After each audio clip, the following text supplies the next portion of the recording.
نوتدونی اولین فروشگاه نوت موسیقی در ایران.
سلام دوست من، شما پیشنمایش این آموزش رو مشاهده کردید.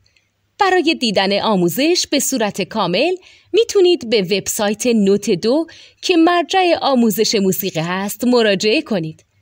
همچنین برای تهیه نوت موسیقی مرتبط با این آموزش هم میتونید به وبسایت نوتدونی که بزرگترین آرشیو نوت موسیقی در ایران هست مراجعه کنید.